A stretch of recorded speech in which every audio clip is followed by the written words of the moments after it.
Whether you're a seasoned pro, finally eyeing that long-awaited promotion, or an aspiring leader ready for your first break, nailing that interview is absolutely crucial. Let's be honest, the interview is where you really showcase your potential. That's why in this video, I'm going to run through the 5 most common leadership interview questions. Then you can answer them without hesitation, showcase your immense value and potential, and ultimately land that job.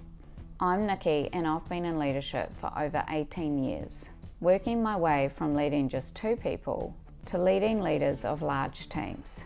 And I've got a whole series on how to land that first leadership job, along with a bunch of practical leadership tips. So make sure you subscribe so you don't miss out. First up with question number 1. What is your leadership style? This is a classic. It's the tell us about yourself part of the interview. They want to understand your fundamental approach to guiding a team. Now, a word of warning. Try and avoid generic phrases like open door policy or good communicator, unless you can truly back them up with compelling evidence. These are very common standard responses that sound kind of generic and disingenuous. If thinking about leadership style puts you off, think about it as your leadership philosophy. I don't know, that might make it worse, but frame it how you want. But do think, what does leadership genuinely mean to you? How does it translate into your actions? Particularly when it comes to delegating, empowering your team, building a cohesive team, and navigating those deadlines and pressure that come with a leadership role. Even if you haven't formally led before, chances are you've acted as a leader. Think about times where you've advised your colleagues or peers on how to do something. Perhaps you've onboarded new staff, shown them how things work. Maybe you've coached people on your team. Showcase your authentic vision of the leader you desperately want to be through some real-world examples. I think about my leadership style as being focused around the idea of empowering autonomy and fostering growth.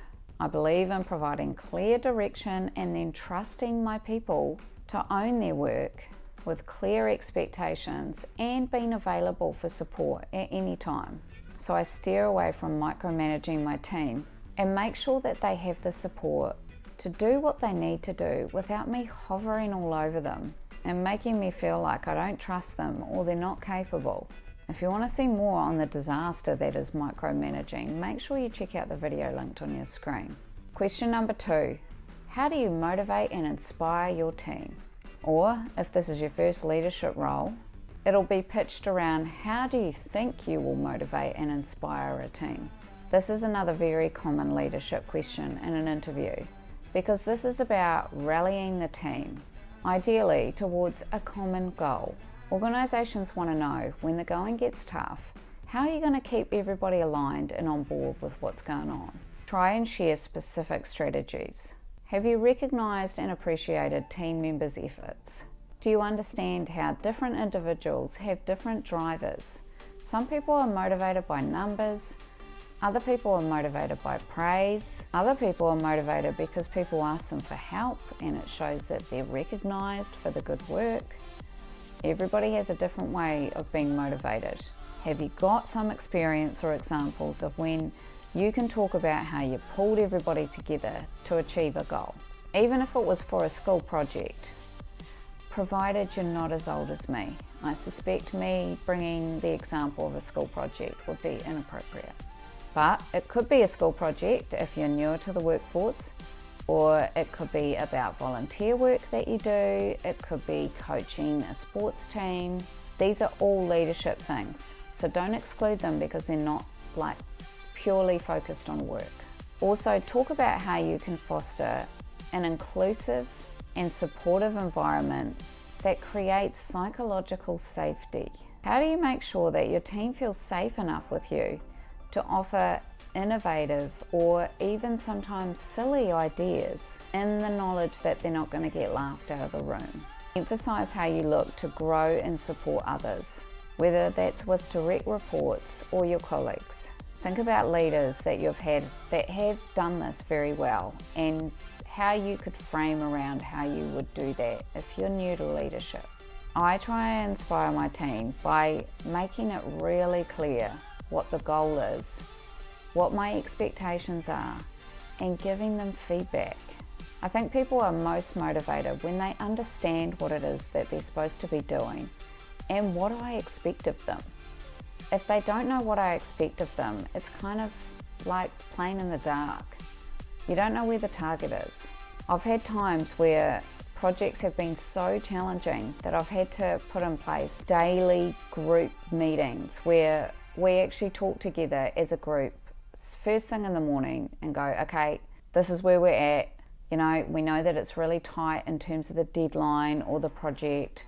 This is what we achieved yesterday. Great wins. And then I'd ask the team members to share one challenge that they're facing and one thing that they achieved well the day before. It kept them focused on the fact that, yep, you did achieve something yesterday that was great, but also allowed a team approach to challenges that came up, because often there was someone in the team that could actually help them with that thing. The simple act of acknowledging challenges and normalising, discussing them, and recognising the achievements that they'd fulfilled created a space where people collectively could solve problems and work together.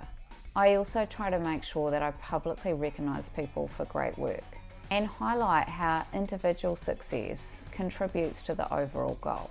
In times where projects were tough and we were meeting every day, it created a safe space where people could bring up things that weren't working that well, and we had a feedback loop so that we could quickly adjust what we were doing, which actually gave us a competitive advantage because it meant we could move much faster to fix things if they weren't quite on track. Question number 3, tell me about a time where you faced a difficult leadership challenge and how you handled it. Or if you're not currently a leader, it'll be framed around a difficult situation that you dealt with at work. This question can come in many forms. Tell me about a time where you had to fire someone. Tell us about a time where someone was struggling on your team. What they're really looking for is your ability to problem solve and to think through something on the spot that shows that you've got those abilities to think about how to solve a problem quickly and effectively as a leader, and not just an individual contributor. So be aware of that. Be aware of answering this question in a way that kind of looks like you're on the sidelines. This means that you've got to show your ability to take in information, assess complex situations, and make thoughtful decisions. Choose an example where you genuinely managed a tough situation. Conflict resolution in a team is gold. This is gold standard. This is because people problems are the most complex and always slightly nuanced. There's never one way to do it. However, there's usually one generalized way that you can wrap it up together that usually follows a similar formula. You could also use examples of tight deadlines, high pressure projects, or even when you knew you were going to miss a deadline. Explain your approach, emphasising your ability to stay calm under pressure, how you sought input from key individuals, analysed different perspectives, and ultimately made a well-informed decision that resolved the issue. I would lean into an example of team conflict resolution. I have so many, but usually my examples would involve, managing projects and conflicts within team members, as these genuinely impact morale across the board, project timeliness, and just general messiness. Generally, this would be by remaining calm and objective, holding separate confidential one-on-one meetings with each individual to understand their perspectives and their concerns, remembering to listen without judgment, and then, after gathering all the information, facilitating a joint meeting. I would focus on highlighting common ground, their shared commitment to the project's goals and timeframes, and guiding them through identifying specific points of friction rather than personal attacks. It's quite helpful to have people brainstorm potential solutions first too. It makes them more invested in actually coming up with a resolution. You want a collaborative pathway that everyone agrees on and a clear action plan for how you're going to work together to improve. Not to mention getting the project back on track, all demonstrating my ability to mediate and resolve complex people problems and interpersonal issues effectively. Question number 4, how do you handle setbacks or failure? This is a question you might dread, but here's a tip. Effective leadership is not all about victory, as great as that might sound. It's actually a lot about failure and how you overcome failure and resilience and managing problems. Interviews want to see this. They want to see your resilience, they want to see your agility, and your capacity and ability to learn from failure and not keep repeating the same mistakes over and over again. As a leader, the people that are managing you want to have confidence that you're going to be able to identify when something's going wrong, and more importantly, know how to course correct and learn from any mistakes. Share an example where you've faced failure. Perhaps a project didn't meet expectations, or you had to let somebody go despite their potential. Explain the steps you took to evaluate the failure and what you learned and how you bounced back. Highlight your adaptability, your growth mindset, and your unwavering commitment to continuous improvement. I can't remember how many mistakes or failures I've made. There's too many. I also can't let it knock my progress or my confidence every time that it happens. I've had projects that have failed. I've had one where we were implementing software and it did not work well with the current software that was already in place. There hadn't been long enough time testing. When we launched it, it failed and clients were pretty unhappy because it was their onboarding software and they couldn't communicate with us effectively and we had to pull the pin. Not great, but I could talk about it in an interview because I could talk about how we discovered that it was an issue and we quickly reconvened. The project team came up with some solutions. We made the decision that we were going to pull the pin, and I made that decision.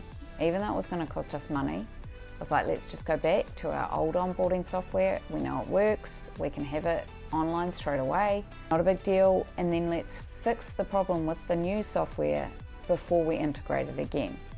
That was what we did. We lost a lot of time.